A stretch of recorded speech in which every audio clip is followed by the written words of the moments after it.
Ladies and gentlemen, angry Americans around the country and around the world, we have a very, very special, inspiring, important, and iconic guest that I have been really excited to talk to for a long period of time, somebody I've known and admired for a long period of time, and someone who is at the epicenter of so many things happening in our country and our world right now.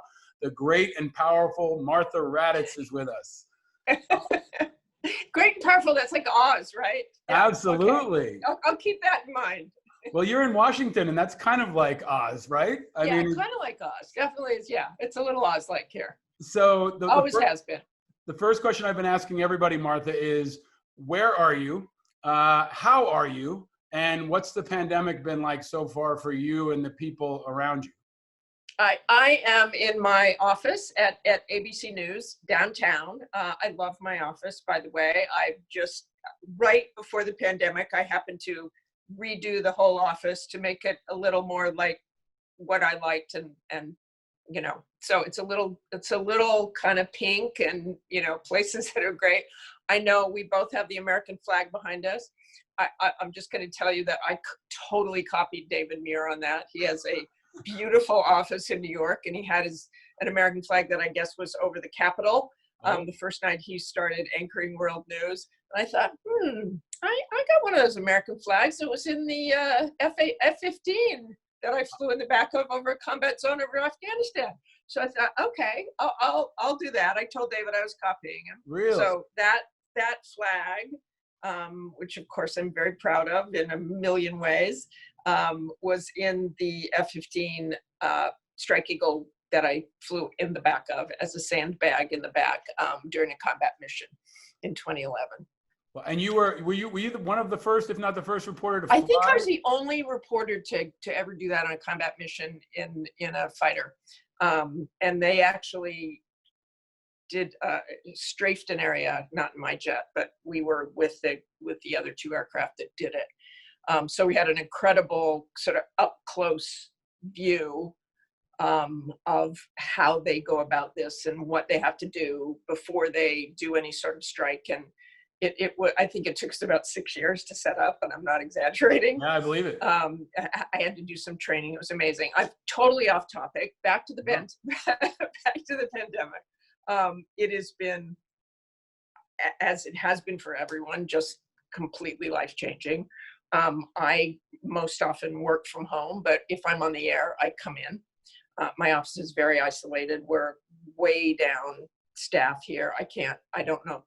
There's probably a handful of people in the building, but we wear masks.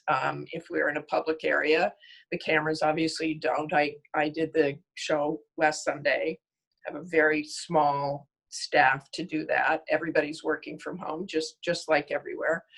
My house has become a WeWork franchise, as far as I can tell, because every member of my family has taken over a room.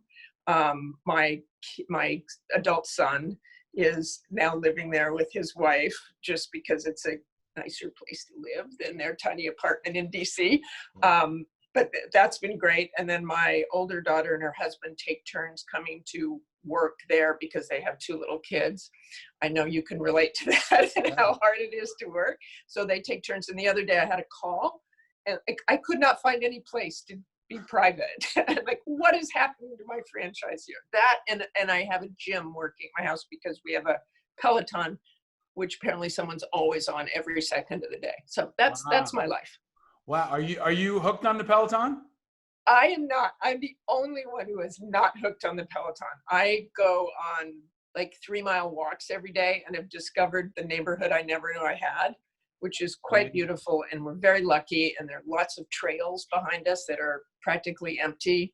So that's been actually a lovely thing for me to sort of discover my neighborhood and do these walks every day. And it's also just sort of head clearing to be outside. Absolutely. I mean, it's unique when you're Martha Raddatz, because when you're taking a call, it might be from a world leader or a source, right? It's not like it's not like you're just sorry, I'm just getting a Starbucks. Yeah. It's not just your cable company. I mean, you've got sources around the world, or fighter pilots that that might be patching in. But well, it's obviously a stressful time for everybody. I want to get into journalism. I want to get into politics. I want to get into your background. But when you are back from your walk and you're taking a break from the intensity of your work, Martha Raddatz, what is your adult beverage or drink of choice? I'm going to be so disappointing here. So disappointing. I've always, my whole life, wanted to say it's whiskey. It's white wine. You know, it's a little sincere. Occasionally, I will make a lemon drop martini. Also, so disappointing, right? Oh, not at all. The badass version of a lemon drop martini. But that's that. I like wine. There's something so just any season. It just kind of is a good transition home. I like to cook, so I will sometimes just, you know, in normal times, come home, have a glass of wine, and start cooking. That kind of transitions you out of the day. I love that. That's not boring at all. I think that's wonderful. I love Sancerre. I mean, I had this tradition when a show would drop where I would go to the same place in Tribeca and I would have a carbonara pasta and a glass of Sancerre. And that was my way of like celebrating another week. And the Sancerre is a great choice. And the lemon drop martini is just fantastic. I mean, when you've flown in a combat mission as a journalist, you know, you can drink whatever you want, Martha.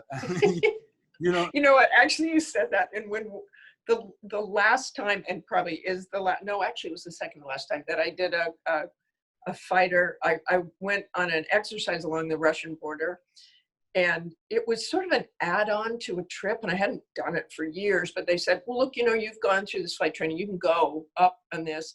It was the most unbelievable. Had that been the first time I'd ever gone, I probably never would have gone again, because it was 10 ships and they were doing just crazy stuff. I've never been so excited in my life when I heard the pilots, or whatever happens in the aircraft, bingo fuel, meaning we're almost out of fuel. It's like, yes, please go back. Because he was just, I may have been passed out the whole time. I have no idea. But when we landed and the pilot came over to our hotel that night to just say hi and do a little FaceTime live with us, I definitely made him drink like a gin and tonic beforehand, or I drank a gin and tonic beforehand. That was the best gin and tonic I've ever had. And I was still like climbing the walls after. You've had access and connection to so many unique parts of our country, and especially the national security and veterans and military world. But your personal story is also very inspiring, and how you got to where you are now in this very elite era of journalism. And I'm glad to see you've got a flag behind you, because I think what you do is so patriotic. And I know you're a deeply patriotic person, which is important in this time where the press has become under attack, and really, you know, the integrity of the very institution of the media in this country has come under such attack. So I'm excited to kind of pull that apart with you in this conversation, especially in these times. But when you were growing up, and I don't know where this was, if it was in Idaho or in Utah, but when you were growing up, Martha, before you got to fighter pilots, Martha Raddatz, what was your first car? Oh, this is, so I grew up in Salt Lake City, Utah. I was born in Idaho, but grew up in Salt Lake City, Utah. And was raised by a single mom. My dad died before my third birthday, so I have zero memory of that.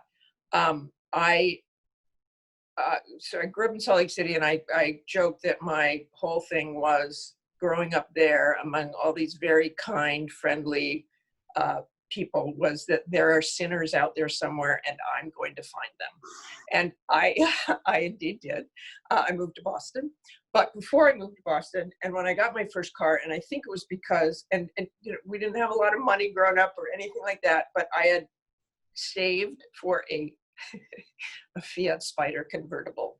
It was about this big. It was this tiny little car that really couldn't go very fast. I was still in high school, and I made about 10 keys and let anybody who wanted to drive it for the day. I mean, it was really like the community car, because I had it and I felt like I wanted to share it with everyone. I don't know how we all lived through that year, but we were happy we did. So I think you can kind of relate to that with that convertible, but it was nuts of my mother to let me have that car. Nuts. That's an amazing. Okay. What do you know what year it was, Martha? And what color? You know, it probably was like a 1970. Wow. And what color was it? Orange. Orange. Crazy. Yes, I know. Wow. So I know. Yeah. you're an orange Fiat Spider in the mountains of Salt Lake City. I mean, that's Yeah, and place to you know drive. where we lived, where our high school was, the high school had just started this flexible scheduling thing, so you didn't have to go to school all day. So you would just get in and throw your skis in the back, and 40 minutes you were in Park City. So that's what I spent a lot of time doing in high school. These are already amazing answers, Martha. I mean, I think, you said you were a little concerned you might be boring. I told you there's no way you're going to be boring because Okay, all right. you have such an amazing life. We also, before we went live, I asked you to make sure you turned off any devices that might make noise. And part of the legend of Martha Raddatz was this moment when, correct me if I'm wrong, when you were in the press corps and your phone went off, right? Oh yeah. And was it? I was saying, like, back before it was cool to have like children come in the shot, or I was in the press room with Tony Snow, who was just a lovely human being and a really terrific press secretary for President Bush, and I in the front row, and my son had put on my phone Chameleonaire's "Ridin' Dirty" as my ringtone. The phone rang in the middle, so that goes off, and Tony, of course, turned around to me and like, play that funky music, white girl, and we all laughed. I was totally embarrassed. I mean, I was sort of genuinely embarrassed. First of all, I hadn't really heard the ringtone, I think, yet, because my teenage son had put it on like that day. It was his finest moment. He thinks it's the greatest thing ever. But a funnier thing happened when I did the 2012 debate. So that was probably it probably went off in like 2005 or 6. And when I walked out on the stage, you do this sort of little audience warm up before you do the debate, before you moderate the debate. It was Biden and Paul Ryan. And I wanted to tell the audience they had to turn their cell phones off. And I said, look, let me just tell you what happened to me. And you know what that happened to you. After the debate, somebody pointed out to me on Twitter that segment that I was talking, which was just on C-SPAN, Chameleonaire was watching it, and he tweeted it, and he's like, "Hey, was watching C-SPAN, and you said this thing about my music going off. Keep it gangsta, Martha." That was my favorite tweet ever.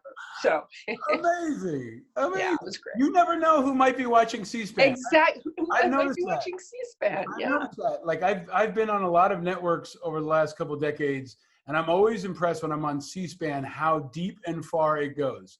I know. Right? People of all backgrounds be like, "Hey man, I saw you on C-SPAN." I'm like, "You watch C-SPAN?" And apparently Chameleonaire watches C-SPAN. A lot of people. Who knew Chameleonaire watches C-SPAN? Wow. And Ridin' Dirty of all songs. Yeah.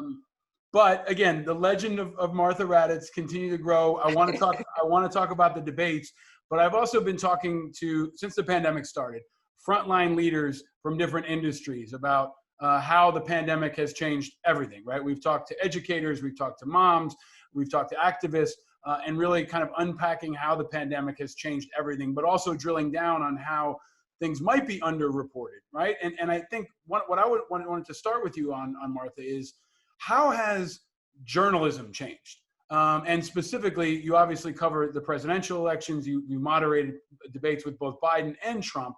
How has it changed covering Trump and Biden? Well, I don't do that day by day, but we have Cecily Vega, Tom Yamas, and Eva Pilgrim and other people covering that. Obviously, we haven't covered it as much since the pandemic began. I know to cover Joe Biden, who one of our young embeds, Molly Nagel, was on the road every second, tracking his every move, and now is in her house, tracking his every move from his house. I think it's changed markedly. To me, what I cover and what I try to cover for the Sunday show when I'm hosting, or if George has me do it when he's doing it, is the voters and what it's like in the rest of the country. And that just breaks my heart that we haven't been able to get out there and see what's going on. Not just in politics, but you lose a real sense of what's actually happening. I mean, it just shows you, and I've always been just a hardcore advocate of that. you have to go see what you cover. You have to go see it. You have to feel it and smell it and know what people are really saying and why, and be able to keep asking questions. And wait a minute, why do you believe that? Or, but wait a minute, this is true and that's not true. Or, you just have to be out there and see it. And it's been really difficult. We have, in the past month, gone to York, Pennsylvania, drove up there, 6 feet apart, even in the car, with my fantastic photographer, Pat O'Gara, who's just a saint. We drive up there. We've been to Baltimore. We went to medical center the other day, but in terms of politics, I'm still trying to get out there, and I know we'll do more of that, because I think that's one of the lessons learned in 2016. You just have to talk to the voters. And we certainly did it to a degree then, but we just have to keep doing that and get a sense of where the country is. Or I mean, I think you're getting more of that right now. Reporters are being able to go out and talk to people in, Lake of the Ozarks or in Florida or Texas or places that aren't here in my bubble or your bubble. You can go out and talk to them. And I just think we have to do more and more of that in politics. And I also think it's important not just to cover it from a horse race angle. I think when people hear the term issues, they think, oh, wait, I don't want to hear about issues. Well, I say it's the things that matter, and why you vote for people, and what matters to you. And that's what I am going to continue to try and find out in these coming months. Martha, what was it like when you host George's show pretty regularly? You're his backup pretty regularly. What was it like doing a Sunday show? I mean, behind the scenes, for people who can't see how it operates, the production, the booking, even, the difference between being able to hold someone accountable when you're sitting across from them versus a Zoom conversation. But, in your experience, how has it been different in ways people might not see unless they're behind the scenes? I think it is much harder for everybody. It's just much harder. And, those very early days when you're kind of creeping back into the office after we've not even been in here at all. And, it's kind of, do you wear a mask? Do you not wear a mask? I mean, those are the days you didn't quite know that. We're all walking around with our Clorox wipes, and very carefully, but even to coordinate with, if I have a researcher, I have a producer, it's, to reaching out on the phone, and they've been amazing, just amazing. But it is a lot more difficult, and it is. I mean, when you're talking to someone, I mean, this is great, and we know each other, and it's, we can read cues, but if they can't see each other and they can't see me, it's just harder. The thing I love about the Sunday show and about any interview is you're right there with them. And you can sort of read cues, or when do you jump in and when don't you jump in? So it's harder. I mean, we've definitely evolved, and I think the show looks pretty polished now, even though we're doing all these remotes. I mean, I'm in the studio and never had to do it from home. But George did, and I know, that's not easy, because you have a little bit of a lag, and that's always hard. Like if I'm overseas, for instance, there's that lag. So you kind of don't want to jump in, because then you get into that situation where, so it's harder, but I mean, honestly, the staff has just done an amazing job. Yeah, I remember, before the pandemic accelerated, there was those weeks, and I guess it was March, where I would get a request to do an interview. And, I remember one that I did at NBC, MSNBC. I'm in the final stages where I said, do you want me to come in or not? And they said, well, it's up to you, right? There was that point where it wasn't mandated that you could do it from home, and you didn't have to come in yet. And I remember texting Willie Geist and others saying, hey man, can you give me a sense of what it's like inside Rockefeller Center right now? And having the conversation with my wife saying, like, I don't want this to be the time I go in and I get COVID after they shut it down. So I think the stress on everybody is really unique and palpable, and then accelerate to the point where I did an interview with Chris Cuomo from my wife's closet, in New York City, where we're trying to figure it out. But you always innovate. You're used to a combat environment, which probably prepares you well for this kind of a remote, situation where it feels like Hollywood Squares on steroids, right? But you're still doing important interviews. You've always had a foundation in national defense. You have great connections at the Pentagon, and you sat down with Secretary Wilkie. And I think the hardest hitting interview he's experienced yet. You really pressed him in ways that I think only you can be counted on to do. I've seen so many people do softball interviews with so many people on national security, defense, and veterans issues. But before we even get into the substance of that interview, what was it like to interview him? You did it. It looks like you did it in his office, right? He wasn't wearing a mask. You weren't wearing a mask, I don't think. What was we were separate though, and in fact, that's one of the things I don't think you ever saw the big two-shot, but they were. From the moment you walked in that building, people were wearing masks. They were still, I put my handbag and all our equipment, went through the roller there to make sure we didn't have anything in it. They were wearing masks. He had a mask on until we sat down. And so all his staff did as well. So Pat O'Gara, I told you, my fabulous photographer, and a producer of mine, Matt Saylor, who is former Marine, set up everything. I arrived, secretary sat down, we had 15 minutes, I think, and just went ahead with it, but we definitely kept our distance and just got right to it. Yeah, and I think it was probably the most important interview I've seen done with him, because you came ready, and well, thank you. And you pressed him on the questions that he hadn't been pressed on. You talked about hydrochloroquine, which is an issue that I've been very concerned about. We've covered on this show. We talked about responsibility and how it extends beyond the office. And then there was a point at the end where he, triumphantly talks about how few cases they've had out of 9 million people. But the follow-up I wanted to ask, and I don't know if you got a chance to ask. Listen, everybody goes home and goes, I should have asked this. No. I want to get your thoughts on this, because I know I'm not one to Monday morning quarterback, because I get I'm Monday morning quarterback myself, Paul, so it's okay. But the one thing I want to know is, he keeps talking about how few cases they've had, but he's a mirror of Trump in his talking points in many ways, right? And part of why they've had so few cases is because they've tested so few. They've only tested 150,000 or so people out of 9 million people. So I guess what I'm positioning my viewpoint on this, but I want to ask you a deeper question, which is, you cover the Defense Department and the VA. Can you put him and Esper in a historical perspective? Because for me, they feel more political than anybody I've ever seen. They seem to echo Trump more often than anybody I've seen. Anyway, down to the hydrochloroquine, maybe is the most glaring example, where now Fauci says hydrochloroquine's not safe, but Wilkie still pushes it because Trump is pushing it.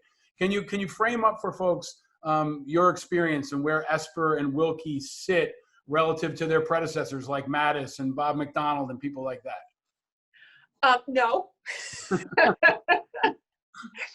not my job. I will say this, Paul. It is.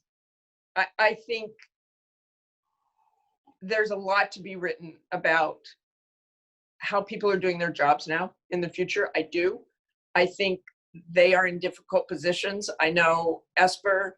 I don't really know Wilkie. I know Esper, and I know his history. I think he is in a difficult position. I know he wants to do right for the Defense Department. And beyond that, it's not really, you have the luxury of being able to judge people and not get your head beat in. And I'm not saying that's an issue for me. What's an issue for me is I just keep reporting as objectively as I possibly can every single day. And that's how I see my job. I press them when I think they need to be pressed. I prepare for these interviews, but I don't do opinion journalists. No, I appreciate journalism. I expected you to say that, but but you thought you'd give me the opportunity not to?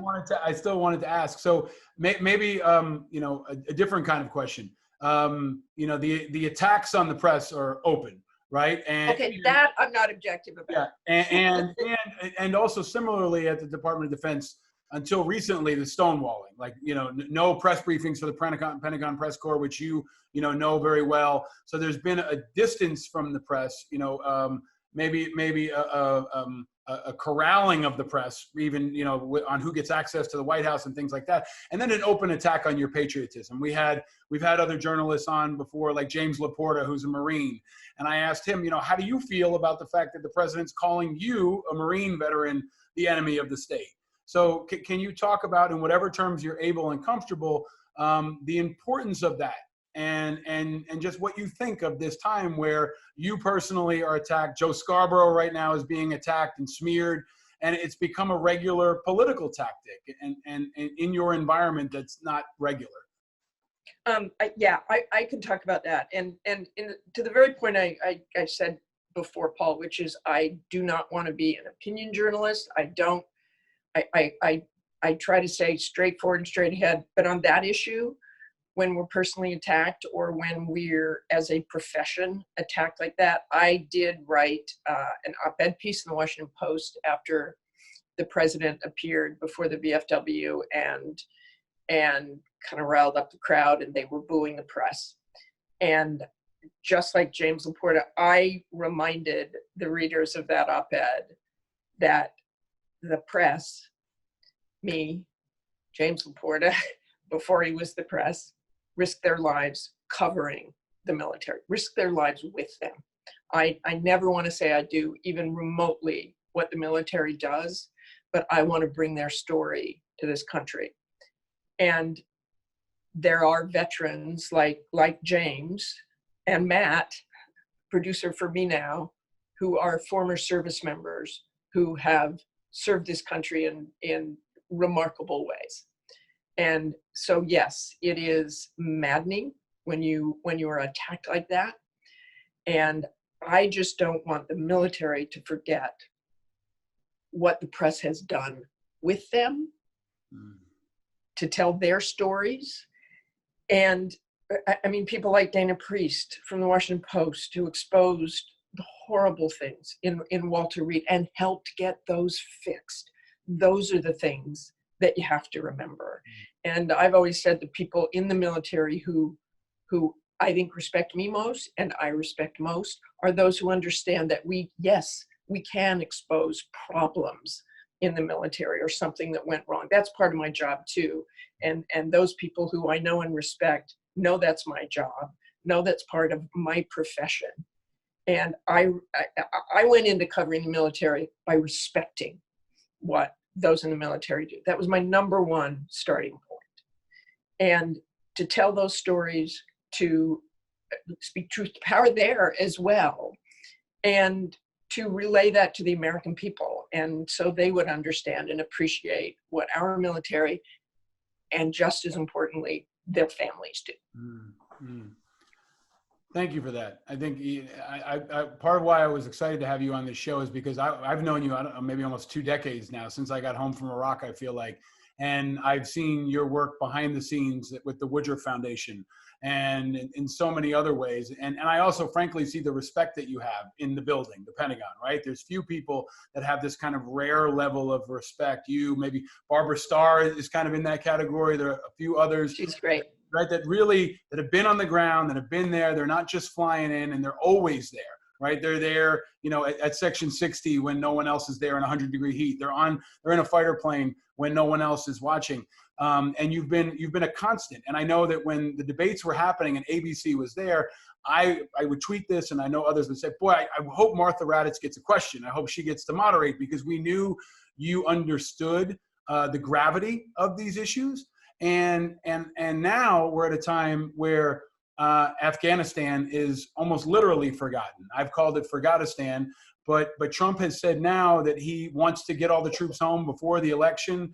Afghanistan's been pretty much off the radar, I think, especially since the pandemic hit, but it's still absolutely vital. We just passed Memorial Day. What are your thoughts on Afghanistan right now and the more extended forever war? And how do we cover that, right? With this situation, how do you cover it? How do you approach it in this unique time? I think, I always try to remind our viewers or my friends or anyone I can get to listen that we have troops around the world still. We have troops deployed around the world. And in Afghanistan, I can't, someone asked me the other day how many times I've been there, and I really lost track. I saw something General Campbell posted the other day, and he's one of those people who carried cards of those he's lost, and just like Merton Dempsey did. And I think General Campbell said in his time in Afghanistan and Iraq, he lost 250 troops. I mean, that's incredible. You have to remember that. And the families. And I was thinking of a young woman, Laura Walker. I think she was the first female West Point cadet who was killed in Afghanistan, who'd probably be 40 years old today, you know, and was 24 when she was killed there. I think about it a lot. And I listened to the debates about, do we just get out? Do we just leave? And I think there's a lot. I mean, do you just pull out and leave? I don't know how you do that. I was also on the last convoy out of Iraq in 2011. And I remember thinking, really? I don't know whether this is going to be the last convoy out of Iraq. And, you know, it's very dramatic. And we're driving across the desert, and I'm with some first cab guys. And there we were back when ISIS came back in. So what I try to do, and you know, through the years of all these wars, it gets harder and harder to tell those stories. It does. There's just no question about it. And I tell the young reporters, like, I can't get on the air and do it, you know, whatever. But then you have to find a different way to tell that story. I'm happy actually that David Muir, as busy as he is and as much as he does every night, will fly on. I don't care if it's for 24 hours or 15 minutes. He'll go and devote broadcasts to those places around the world, and I will too. And I think that's what it takes. We're not going to cover it every night. There's just no way. But you try to think of ways to remind people what's going on and the importance of that place and the lives lost, and let the public debate whether we should pull out completely or whether we should stay with a smaller force, or whether you have a force ready to go in. All those questions are complicated, and I try to help people decide that. I think you do a better job of it than anybody, really, especially on the highest stage of all when you're doing the debates. So as Martha, as you look forward to what the debates could look like, you may end up moderating one again. I mean, what as a citizen, but also as a leader for the journalistic community, what do you want to see? You know, and to whatever extent you can, if you were going to design a debate in this environment with these two candidates, you know, how would you structure it to ensure maximum impact for the country and for the dialogue? The way I approach the other two debates, and they're so important. And you are really the voice of the people. You are the voice of you. You are the voice of, I mean, I think you may remember this, but for one of them, both of them, I'm quite positive I called you. I call a lot of different people and say, what's important? How can I do this? What doesn't always work the way you want it to, because it's a dynamic situation. Right. But I think the most important thing is to think about what people want to know. And I would go back to that thing saying the things that matter. And you know, you have buckets like issues. Is it immigration? Is it the war in Afghanistan? Is it whatever it is? It's important. I think of that in terms of what matters. I don't think in terms of political terms. Mm-hmm. I am not gonna, you know, go in that as a horse race. I just think people have to concentrate on what matters. And, you know, who am I to say? That's why I reach out to so many people. That's why I listen to whoever wants to send me anything and say, we should talk about this. Again, it's not, you know, it's not always going to be what you want to hear, but you listen to a lot of different things. I know when Anderson and I did Secretary Clinton and Donald Trump, it was a town hall too, so they had input. We had stuff online but we wanted to vet that. We wanted to make sure those weren't people who just had a political agenda and were asking that question, because it's very hard. You put your whole heart and soul into it. And you go in and, you're going to get, sort of fired on by both sides. It's not an easy thing to go into, but you just have to realize the responsibility you have when you do, and that you are going there as objectively as possible, and that you work for the people. You really do. You work for the people in that moment. I think it comes through. I think the tone that you brought and the strength that you brought to each time you were in that seat was notably different, in my view. Right? It helps being a mother too, by the way. Yeah. But there's a command. Like, okay, yeah. There's a command authority that comes from wherever it comes from. But you're not taking any shit, and you're letting people know that they are the candidates, but you're in charge, which is, I think, really, really important, because some folks, you can tell, get starstruck or get overwhelmed by the moment, right? It's one of the biggest moments of your career, right, of anyone's career in that spot. And I think that true north that you have, that's probably been in part forged by those experiences overseas and in so many places, was really a differentiator. And I hope that I would be fine with you moderating all the debates, but the debates are frustrating. The process is frustrating.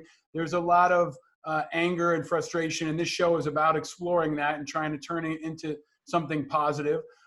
So Martha Raddatz, what makes you angry? Arrogance makes me angry.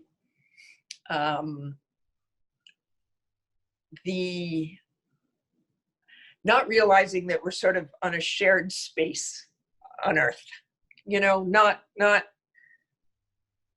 thinking you're better than someone else, and being unkind to people. But arrogance is really just, I have no patience for arrogance, just none. We all have gifts. We all, I'm sure there's somebody you think smarter than you and better looking than you and better athlete. We all have that. But I think I go in every day and think, I have what gifts I have, and I want to share those, and I want to admire the others who have different ones, who may be smarter than me, may be anything. But the whole arrogance just drives me crazy. I mean, I've been around it too much. I live in DC, Yeah. Yeah. So in a way, that's why I'm not intimidated. It's not that I think I'm not intimidated by you. I'm better than you. I'm not intimidated because I respect what it is you bring, but I also have something to bring. That makes sense? Yes. Maybe not. Yes. And you clearly always have a plan, and you're prepared. And I think the preparation. I try. Yeah, I mean, I could tell from our conversations and how many times I know you reach out to folks in different communities to understand the issues, to unpack the numbers, to see, where the spots are that are undercovered. I've seen you do that. So now you're at this point, Martha, where you're really at one of the highest points in one of the toughest industries in the world, right? On the highest stakes possible, coming all the way from Idaho with a single mom. To moderating presidential debates on the highest stage possible. When you look back on your life and your career and your success, are there lessons learned that you would share with others, especially folks who are maybe going through a tough time right now with this pandemic, on how you got through those times? And you were often one of the only, if not the only woman in so many of these situations, especially in the national defense and Pentagon world. You've been through a crucible, and you've come out in a really important place as a leader. What are your lessons learned or advice for people who are going through that struggle now? I guess I'm going to go to my answer about knowing you have gifts. I don't think of myself, honestly, as anything particularly special. I think I've worked hard. And when I think back of younger me, I don't think I really had any great goals. I just wanted to work and learn. And the people I admire most are those who get up every day and want to learn something and want to contribute. And right now, I think it's super hard to feel like you're contributing or you have purpose. I think that's one of the hardest things. I think it's one of the hardest things for veterans when they come back and want to find purpose. Your purpose in life can be to get to the end of the day and not be angry well, you can be angry. Mm-hmm. You know what I mean? Not be angry at the situation you're in the pandemic, and to work together as a community. And whether you contribute by bringing joy to someone else, holding someone else's hand in a rough time or not, unless they're outside of your family, then you don't want to hold hands. But it's to fundamentally try every single day to be a better person, to be a good person, to know that we all go through tough times. I've always made a point of telling, particularly young women or young mothers, that whoever looks at me and says, oh my gosh, you go to war zones, you do this, you have, you raise 2 kids, you have 2 grandchildren, is that don't ever for one day think I didn't have a million meltdowns, because I have. And it's tough for everyone. I am extremely lucky because I have a wonderful family and a wonderful job and all of that. But I worked very hard for it. And I worked hard personally to make sure that I could get through tough times. I was unemployed for about 1.5 years. It was unbelievably hard for me because I was like a crazy type A personality and going crazy. But during that period, I found other ways to contribute and to not maybe do what I loved doing during that 1.5 years, but to write something else or to just keep moving. If you have a couple of bad days too, that's okay. Just write them off. And on the 3rd day, try to get back to it. I mean, there are days this is scary stuff, Paul. I would be lying if I didn't say there were some days in the past couple of months that were really just scary. You can't believe where you are. You can't believe where the country is. You can't believe that you could catch this horrible disease the next day, or some of your friends or your family. But so I'm like, okay, I'm just going to check out today. I'm not going to go on that walk. I'm just going to stay in bed, get up the next day and just resolve to do better. Thank you for that, Martha. I think your example has been what's most powerful, and it's with humility and with tenacity. And anybody who's witnessed your work over the last couple of decades, especially, has seen the grind. I mean, you work very hard, and I can see that from afar, and I can see it in the work. I mean, the long road home we didn't touch on yet, but I think was really an important manifestation of that. You told the stories of others. There was the book, and then the series. I think that was a really important moment for our community, and I can't imagine how much work that took while you had your other job, while you have your family, that came out around the time you were moderating presidential debates, right? Was it like? Yes. Yeah. Well, after. Yeah. Yeah. So you're juggling a tremendous amount, but really contributing in massive ways, but also with your example and your positivity. So the question I also want to ask you, Martha, that I ask of all of our guests is, when you're going through that, you seem to have life hacks, ways to work through it. But Martha Raddatz, what makes you happy? I think what makes me happy is learning every day. See, we're kind of closing this loop. Is contributing, is to help others understand what I think's important. I guess it's to do my job well, and I love that. I mean, outside of the my kids and my grandkids and my family, which I adore, which makes me tremendously happy. I think like Long Road Home and that series was the happiest thing I've ever done at work. The absolute happiest, because it helped people.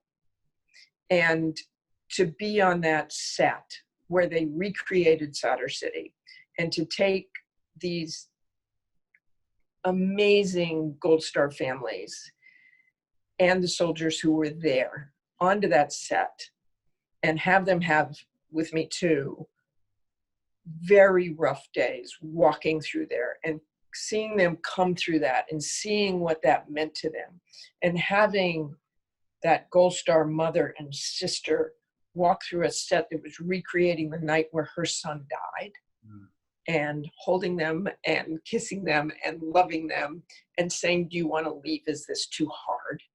and having them say, no, I want to see what it was like for my son. I think he was very brave. I mean, how could you have a more meaningful experience than that? Mm. I will also tell you what makes me happy.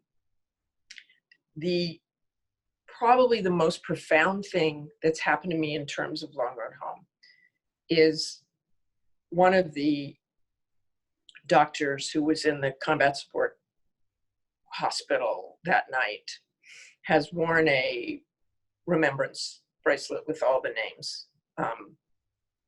8 soldiers died that night. And a couple of years ago, I was speaking somewhere about the book, and I hadn't seen him, and he was in the audience. I didn't know who he was. I hadn't seen him in person. And he came up and introduced himself, and I was talking about the series and about the book and about the families, and his bracelet says, "Let them not die in vain." And he gave that to me and said, because of what you did, they didn't. I mean, how could anything be more meaningful than that? I don't wear that bracelet. I have it in a box in my office at home, in a clear box so you can see it. I don't wear it because I don't want people to say, why do you wear that? And to say, oh, I wrote a book, I did the series. It's so much, it's not about me. It's about the fact that, you know, an Eric Berkwin or an Aaron Fowler or Ben Hayhurst got such deep help from that series. And we all have an amazing bond still. The soldiers, the families, and the actors and actresses who were so respectful and close to the people who they played. You know, Michael Kelly was just an amazing Gary Valesky. And, you know, Troy Denemy, who's still active duty. They were all good sports about it. I think it, you know, like any selfless server, we're just like, oh my gosh, there's a movie about me. This is terrible. But they became really close to people and all of us. I mean, I actually was on a call with somebody yesterday, a little Zoom call that while I was out on my walk. I mean, it's just a terrific, terrific bond. It's a really important piece of work, and I think your perspective on it and on all things America is extremely valuable, especially in this moment. We need these voices of conscience. We had Bonnie Carroll on recently. And oh, that was such a great show. I saw that. Thank you. But you know Bonnie's work, and I think especially in these moments, we need these voices of conscience. And I think you're one of them, right? They come in different tones and different volumes, but they're there to kind of hold the line for the fabric of America. This week is the launch of the rocket.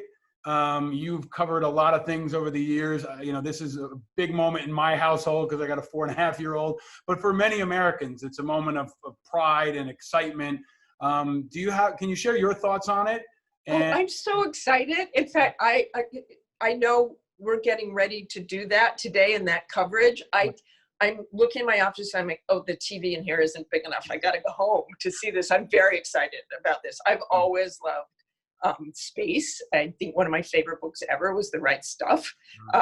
Just so amazing. So I'm super excited about that. Super excited. It's so great to go back and obviously we hope everything goes perfectly well. I know we're, you know, all over the place here this morning. We're in Florida and stuff's happening here in the Bureau and we've got all our guys in line to talk about that and all the human stories there too. Well, it's a great, it fills my heart to know that you will be on the front lines of covering that, of covering the presidency, of covering Afghanistan. You know, you've got such integrity and such deep commitment to our country at the most, you know, basic level. And I'm very, very grateful for all your leadership. You've been a real role model for me from the outside. You've been a great mentor and inspiration to me and so many. And at this point, I have to present you with the gifts. I wish I could do it in person. So I'll rip through them quickly and we'll get them to the studio. But first off, we've got an Angry Americans shirt coming for you, made by veterans in the USA, which is love it. We'll get that for you that you can rock on your next trip to the VA or anywhere else. Bravo Sierra is our sponsor, and they make antibacterial wipes and deodorant. Perfect. Lots of stuff that can go in your bag next time you deploy overseas. And they also give back to MWR and veterans and troops, which I know you'll appreciate. And then you said whiskey. So I pick a whiskey each time for our guests. And I was looking and I was trying to figure out, something that spoke to me. And this is Whipsaw Rye Whiskey. And it's actually made in California.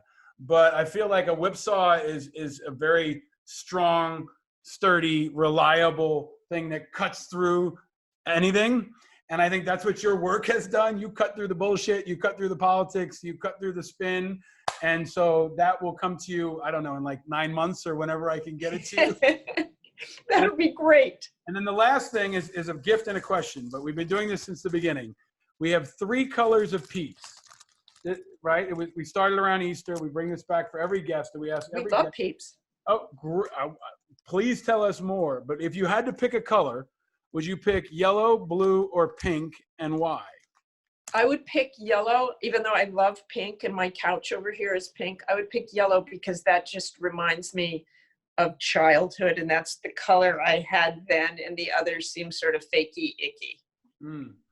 But you See, I cut right through the BS there, Paul. See, that's it. You're a Peeps fan. You got it. Thank you for the gifts. I love them. I'll send you a Long Road Home t-shirt. I love it. I love it. But thank you for so much time. Thank you for your leadership and for your patriotism and for your generosity of spirit and for all that you do for our country, especially in times like this. We are lucky to have Martha Raddatz out in front for America and for the world. So thank you so much for joining me on the show and for all that you do. Thank you, Paul. Stay angry. Yes, ma'am. And stay frosty. All right.